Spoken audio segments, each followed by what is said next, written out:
Walang partikular na tao na ipinakilala ng Biblia na may maitim na balat. Hindi rin partikular na ipinakilala ng Biblia ang sino man na may maputing balat.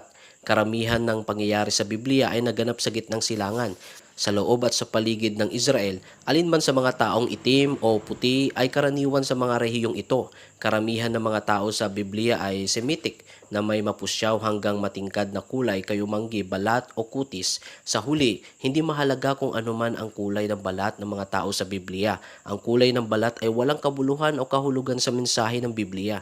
Hindi tayo kailangan tumingin sa kulay ng balat, sa halip ang pagtuunan ng pansin ay ang kaluluwa.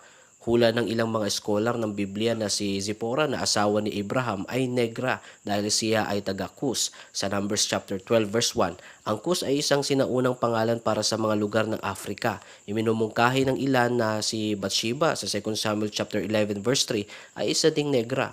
Ang ilan ay naniniwala na ang reyna ng Sheba na dumalaw kay Haring Solomon sa 1 Kings chapter 10 verse 1 ay isang negra. Ang eunuch mula sa Ethiopia sa Acts chapter 8 verse 37 ay maaaring isang negro. Ang Ethiopia ay nabanggit ng halos 400 beses sa Biblia at ang propeta Jeremiah ay nagtanong, makapagbabago baga ang Ethiopia ng kanyang balat? Jeremiah chapter 13 verse 23. Si Simeon na tinatawag na Niger sa Acts chapter 13 verse 1 ay maaaring isang negro. Karamihan sa mga nagtuturo ng Biblia ay naniniwala na ang mga negro ay nagmula kay Ham na anak ni Noah sa Genesis chapter 10 verse 6 hanggang verse 20. Ngunit hindi tayo nakakasigurado dahil hindi ito tiyak na sinabi ng Biblia.